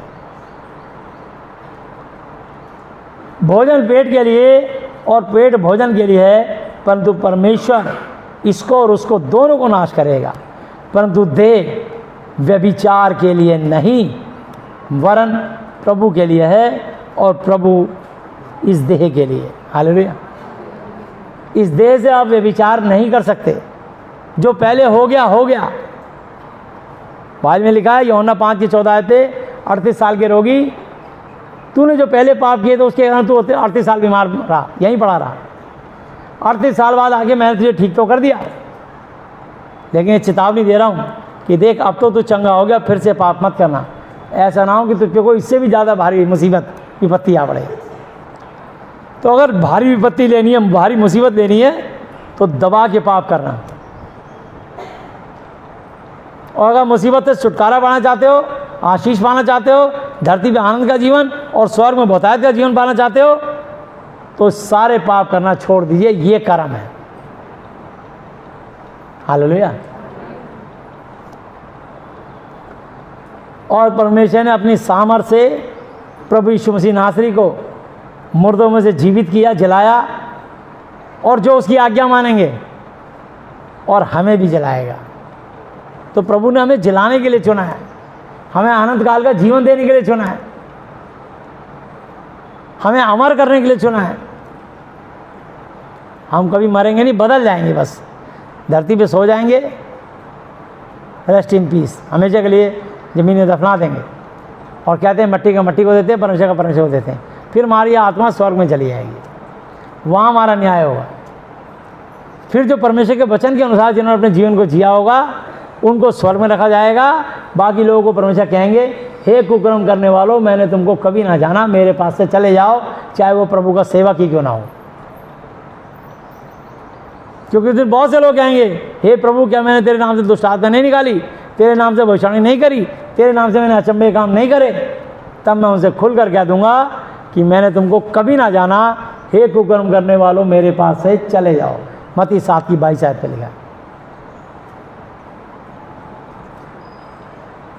अब ये पास्टरों के लिए लिखा गया है, क्योंकि दुष्ट आत्मा आम आदमी तो निकालेगा नहीं। ये सब निकालेंगे प्रभु के सेवक, जिनको प्रभु ने 2 गुना उतर के योग्य ठहराया। जब उन तक के लिए ऐसा लिख दिया, तो आम जनता का क्या ठिकाना। तो यहाँ लिखा है 15 आयत पे, क्या तुम नहीं जानते कि तुम्हारी देह यीशु मसीह के अंग है? किसके अंग है? सो क्या मैं यीशु मसीह के अंग लेकर उन्हें वेश्या के अंग बनाऊं? कदापि नहीं, कभी भी नहीं। क्या तुम नहीं जानते कि जो कोई वेश्या की से संगति करता है वो उसके साथ एक तन एक शरीर हो जाता है, क्योंकि वो कहता है कि वे दोनों एक तन होंगे। और जो प्रभु के वचन की संगति में रहता है, उसकी शिक्षा की संगति में रहता है, उसकी आज्ञाकारिता में रहता है, वो उसके साथ एक आत्मा हो जाता है। हालेलुया। व्यभिचार से बचे रहो। जितने और पाप मनुष्य करता है वो देह के बाहर हैं, परंतु व्यभिचार करने वाला अपनी ही देह के विरुद्ध पाप करता है। क्या तुम नहीं जानते कि तुम्हारी देह पवित्र आत्मा का मंदिर है जो तुम में बसा हुआ है और तुम्हें परमेश्वर की ओर से मिला है, और तुम अपने नहीं हो क्योंकि दाम देकर मोल लिए गए हो। इसलिए अपनी इस देह के द्वारा जीवते परमेश्वर यीशु मसीह की महिमा करो। उनके परम आदरणीय पिता यहोवा जी की महिमा करो। हालेलुया।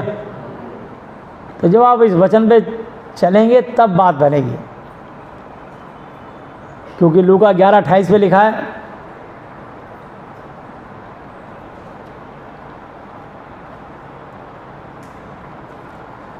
उसने कहा हाँ, परंतु धन्य है वे जो परमेश्वर का वचन सुनते और मानते हैं। तो वचन के सुनने वाले, पढ़ने वाले, प्रचार करने वाले धर्मी नहीं, उसको मानने वाले, उस पर चलने वाले धर्मी ठहराए जाएंगे। इसलिए मत्ती 10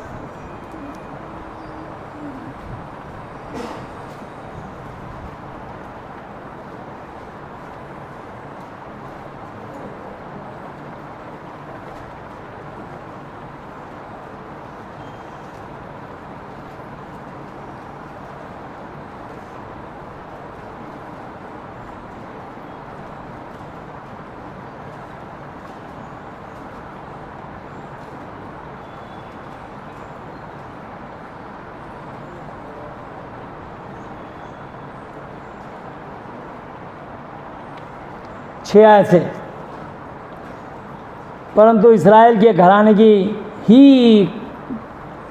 ही की खोई हुई भेड़ों के पास जाना और चलते चलते प्रचार करके आओ कि स्वर्ग का राज्य निकट आ गया है। बीमारों को चंगा करो, मुर्दों को जिलाओ, मरे हुए को जिलाओ, कोढ़ियों को शुद्ध करो, दुष्ट आत्माओं को निकालो। तुमने सेंत में फ्री में पाया है, सेंत में देना। ये शिक्षा हमने लोगों बता रहे हैं कि हमने फ्री में पाई है यीशु मसीह की दया से। हालेलुया। और हम फ्री में शिक्षा देते हैं। आज 25 सालों का सेवा करते हुए लाखों लोगों ने इसकी आशीष का फ़ायदा उठाया, लेकिन हमने कोई फीस नहीं लगाई। जो गुप्तदान में डालना चाहे वो परमेश्वर जो उसको अगुवाई करता है वो डाले, और जो प्रभु ने शिक्षा दी है दशवांश और भेंटे वो डाले। जो प्रभु के वचन के अनुसार है वो करे बस। पर कुड़कुड़ा के, दबाव से, ज़बरदस्ती से किसी के कहने पे दान नहीं डालना। ये साफ सुन लीजिए, क्योंकि परमेश्वर हर से देने वालों से प्रेम करते हैं। हालेलुया। और जो लोग यहाँ बीमार हो जाते हैं, तकलीफ में आ जाते हैं,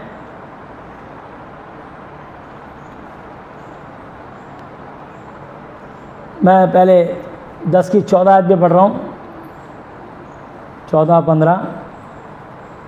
मैं तुमसे सच, और जो कोई तुम्हें ग्रहण ना करे और तुम्हारे वचन ना सुने, उस घर या उस नगर से निकलते हुए अपने पाँव की धूल झाड़ डालो। मैं तुमसे सच कहता हूँ कि न्याय के दिन उस नगर की दशा से सदोम और अमोरा के देश की दशा अधिक सहने योग्य होगी। देखो मैं तुम्हें भेड़ों की तरह भेड़ियों के बीच में भेजता हूँ, सो सांपों की तरह बुद्धिमान और कबूतर की नाई भोले बनो। हालेलुया। इसलिए परंतु लोगों से सावधान रहो, क्योंकि वे तुम्हें महासभाओं में सौंपेंगे, अपनी पंचायतों में तुम्हें कोड़े मारेंगे तुम मेरे लिए हाकिम और राजाओं के सामने उन पर और अन्य जातियों पर गवाह होने के लिए पहुंचाए जाओगे। जब वे तुम्हें पकड़वाएंगे तो ये चिंता ना करना कि हम किस रीति से क्या कहेंगे, क्योंकि जो कुछ तुमको कहना होगा वह उसी घड़ी तुम्हें बता दिया जाएगा, क्योंकि बोलने वाले तुम नहीं हो परंतु तुम्हारे पिता का आत्मा तुम में बोलता है। भाई भाई को, पिता पुत्र को घात के लिए सौंपेंगे और लड़के वाले बाल बच्चे अपने माता पिता के विरोध में उठकर उन्हें मरवा डालेंगे। मेरे नाम के कारण सब लोग तुमसे बैर करेंगे, पर जो अंत तक धीरे धीरे रहेगा उसी का उद्धार होगा।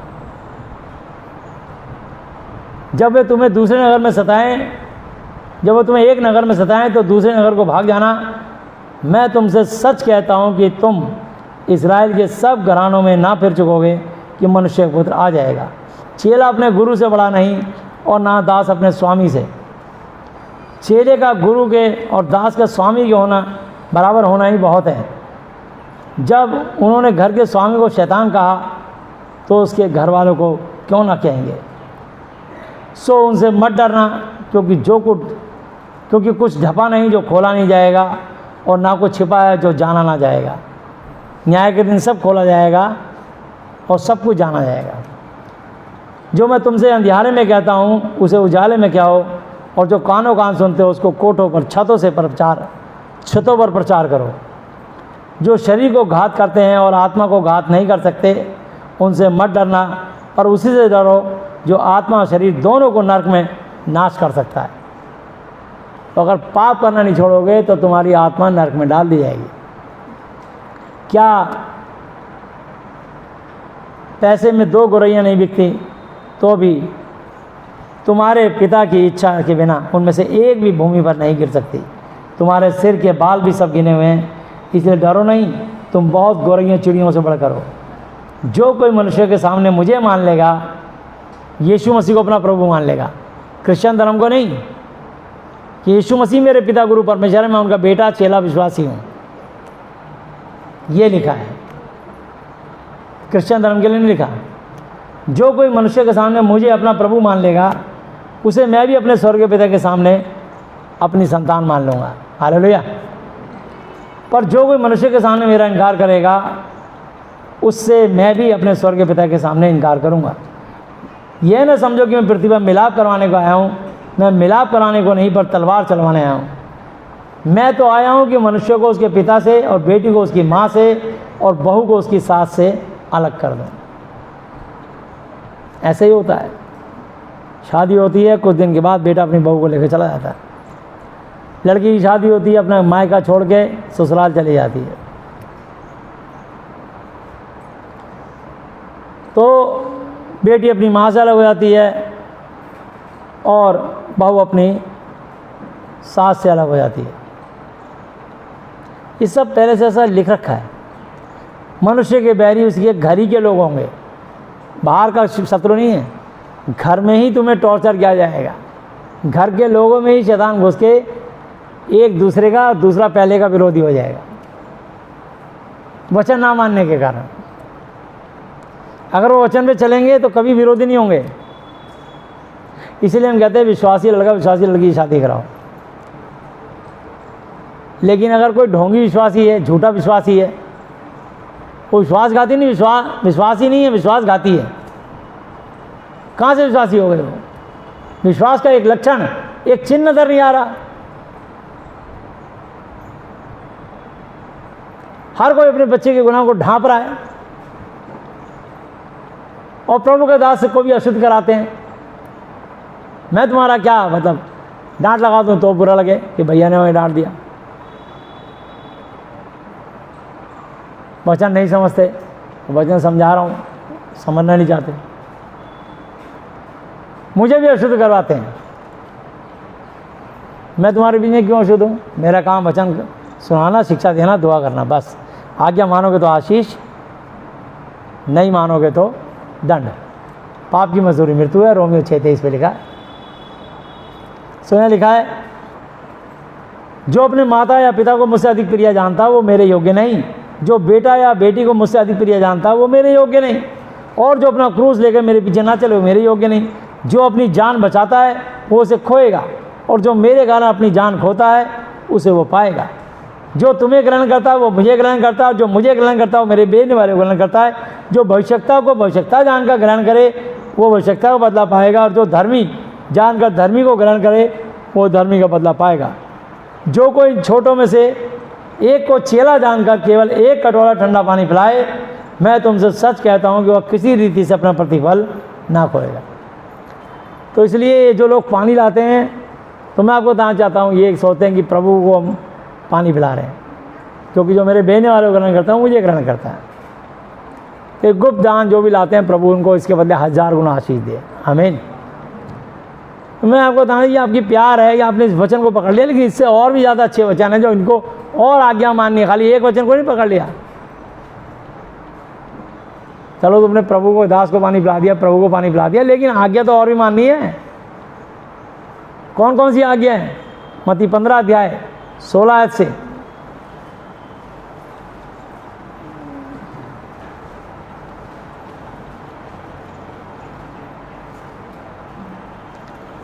उसने कहा, क्या तुम भी अब तक ना समझो? क्या नहीं समझते कि जो कुछ मुंह में जाता है वो पेट में पड़ता है और संडास में निकल जाता है, पर जो कुछ मुंह से निकलता है वह मन से निकलता है, वही मनुष्य को अशुद्ध करता है। ताकि क्योंकि कुचिंता, गंदे विचार यहाँ दिमाग में उपजते हैं, और मनुष्य जब उन गंदे कर्मों को करने लगता है उन विचारों से, तो वह अशुद्ध होना शुरू हो जाता है। और जो उस अशुद्ध काम को करने के जानने के बाद उसकी ओट लेता है, उसकी मतलब उसको छुपाता है या उस झूठे की साक्षी देता है, ये नहीं ये ऐसा पाप नहीं कर रहा, वो उससे बड़ा गुनहगार है। बाद में कहा तू खून ना करना, तू चोरी ना करना, तू व्यभिचार ना करना, तू किसी के विरुद्ध झूठी साक्षी ना देना। अब तुम साक्षी दे रहे हो, गलत आदमी का फेवर कर रहे हो तुम। वो सुधरेगा कैसे? वो सुधरेगी कैसे? कोई बात नहीं, जो तुम्हें अच्छा लगे वो करो। जब तुम प्रभु से नहीं सीख रहे तो मेरे समझाने, डांटने, हड़काने से क्या होगा? कुछ नहीं होगा। जो प्रभु से नहीं डरता तो मुझसे क्या डर क्या करोगे? मैं तो तुम्हें खरी शिक्षा देता हूँ, किसी का पक्ष नहीं लूँगा, किसी की साइड नहीं लूँगा। ये मत समझना कि भैया उसका फेवर लेंगे, किसी का पक्ष नहीं लूँगा, सिर्फ वचन के साथ रहूँगा, जो वचन कहेगा वो काम करूँगा। ये समझ लेना पहली बात, इंसाफ की बात है, क्योंकि मेरा भी एक दिन न्याय होगा।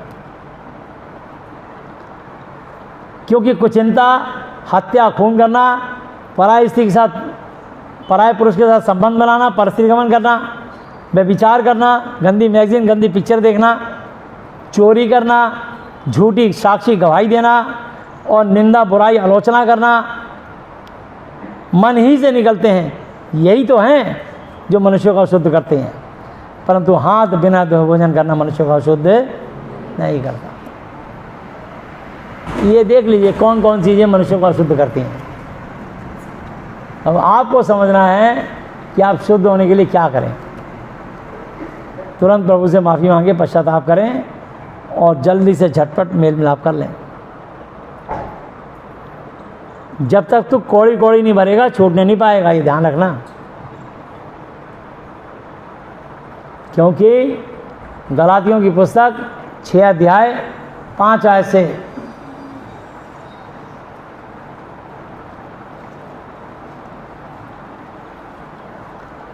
क्योंकि हर एक व्यक्ति अपना ही बोझ उठाएगा। एक बार किसी की शादी किसी के साथ किसी का हो गई, वो अपना बोझ खुद उठाएंगे, कोई किसी की बोझ नहीं उठाएगा, क्योंकि उसने जो पुराने कर्म कर रखे हैं उसको झेलना पड़ेगा, उसको पूरा करना पड़ेगा। तो यहाँ लिखा है, जो वचन की शिक्षा पाता है वह सब अच्छी वस्तुओं में सिखाने वाले को भागी करे। धोखा ना खाओ, परमेश्वर ठट्ठों में, हंसी मजाक में नहीं उड़ाया जाता, क्योंकि मनुष्य जो कुछ बोता वही तो काटेगा। अब जो तुमने बोया है उसको काटोगे नहीं, काटना पड़ेगा तुमको। प्रभु आप पे अनुग्रह करने को तैयार है, इसलिए चुना है पापियों को। प्रभु ने अनुग्रह कर दी, लेकिन अब तुम आज्ञा नहीं मान रहे, तो अनुग्रह कैसे होगी? अनुग्रह क्यों मिलेगी आपको? आप कर्म गलत कर रहे हो और अनुग्रह प्रभु से चाहते हो। कैसे मिलेगी? एक मनुष्य दो स्वामी की सेवा नहीं कर सकता, तुम परमेश्वर धन दोनों की सेवा नहीं कर सकते। कैसे हो जाएंगे दोनों काम एक साथ?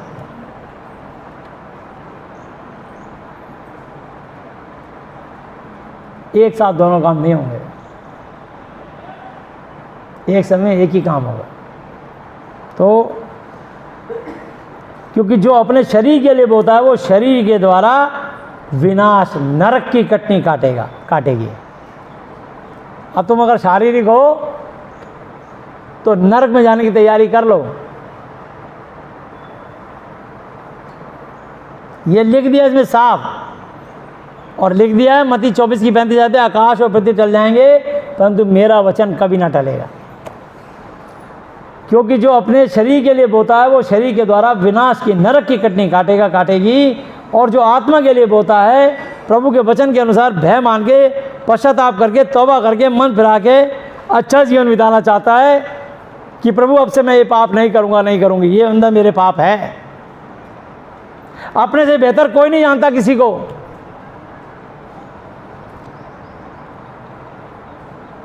जो आत्मा के लिए बोता है वो आत्मा के द्वारा अनंत जीवन की कटनी काटेगा। कौन से जीवन की? कभी ना खत्म होने वाले जीवन की। हम भले काम करने में हियाव ना छोड़ें, क्योंकि यदि हम ढीले ना हो तो ठीक समय पर कटनी काटेंगे। इसलिए जहाँ तक अवसर मौका मिले हम सभी के साथ भलाई करें, खास करके विशेष करके विश्वासी भाई बहनों के साथ। मैं तुमको खरी साफ शिक्षा देता हूँ बस। अब देखना है कि तुम कितने मानते हो। और हम किसी पे दोष नहीं लगाते, क्योंकि अपने से बेहतर कोई किसी को नहीं जानता, सिर्फ परमेश्वर जानते हैं तुम्हारी सच्चाई को, मेरी सच्चाई को, हर मनुष्य की सच्चाई को परमेश्वर जानते हैं या वो खुद जानता है? खुद जानती है। इसलिए 2 कुरिन्थी 2 अध्याय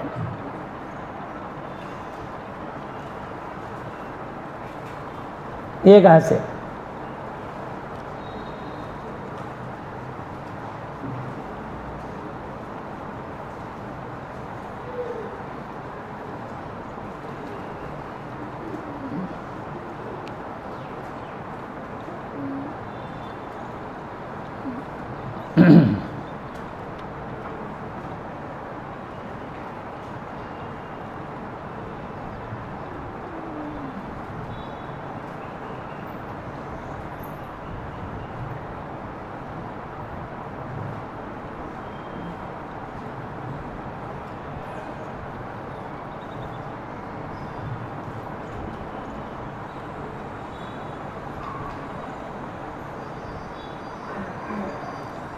चौदह आयत। परंतु परमेश्वर का धन्यवाद हो जो यीशु मसीह में सदा हमको जय के उत्सव में लिए फिरता है और अपने ज्ञान का सुगंध हमारे द्वारा हर जगह फैलाता है। हालेलुया। 1 कुरिन्थी 2 अध्याय 1 आयत। और ये भाइयों, जब मैं परमेश्वर का भेद सुनाता हुआ तुम्हारे पास आया तो वचन या ज्ञान की उत्तमता के साथ नहीं आया, क्योंकि मैंने यह ठान लिया था कि तुम्हारे बीच यीशु मसीह वरन बल्कि क्रूस पर चढ़ाए हुए यीशु मसीह को छोड़ और किसी बात को ना जानूं।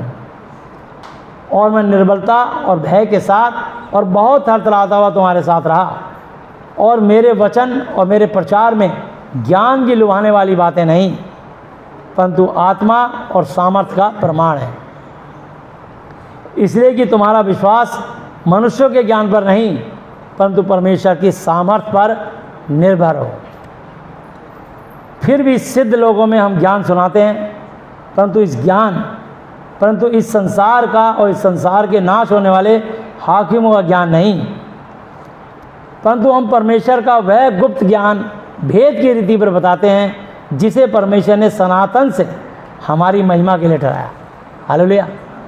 मुझे नहीं पता था कि एक दिन मैं प्रचारक बन जाऊंगा, लेकिन ये प्रभु को पता था। उन्होंने अपने आप चुना, अलग किया, अपने ज्ञान से भरा, और आज प्रभु अपनी महिमा कराते हैं।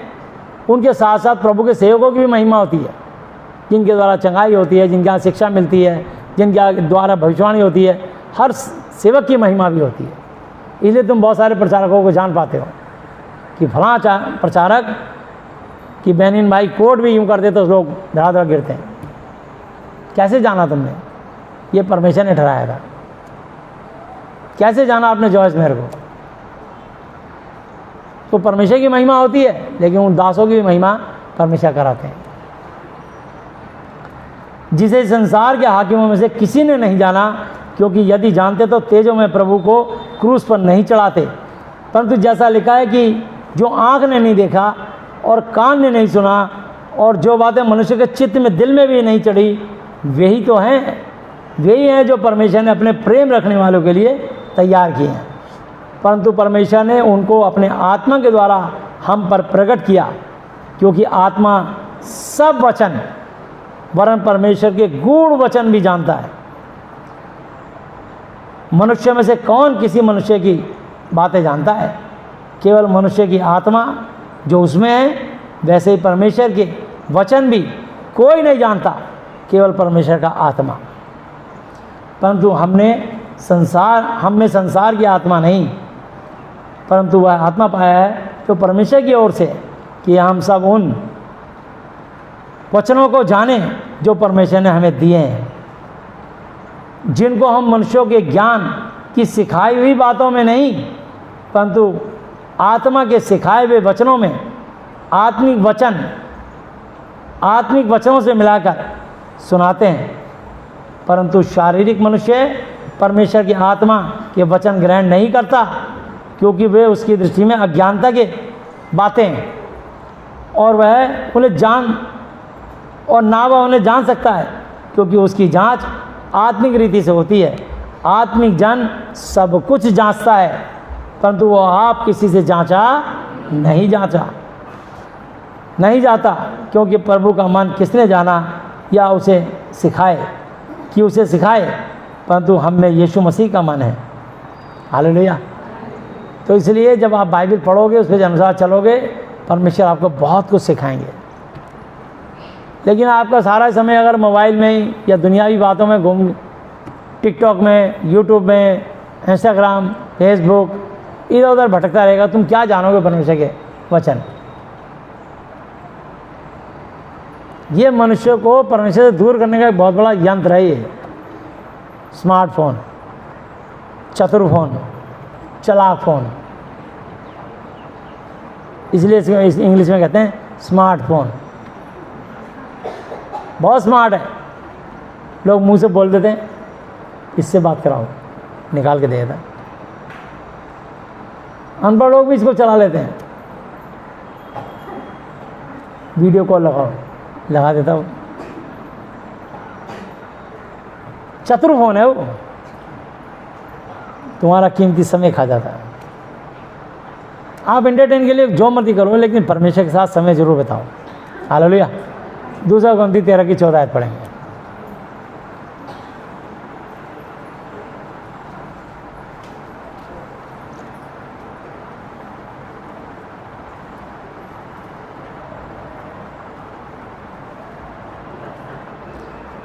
प्रभु यीशु मसीह जी का अनुग्रह और परमेश्वर यहोवा जी का प्रेम और पवित्र आत्मा जी की सहभागिता तुम सबके साथ यीशु के नाम में होती रहे, बनी रहे और बढ़ती चली जाए, यीशु के नाम में आमीन। प्रभु यीशु मसीह नाज़री अब तक के अपने जीत वचन पे पढ़े समझाने वाले में से प्रत्येक को बताया से आशीष दे, आमीन।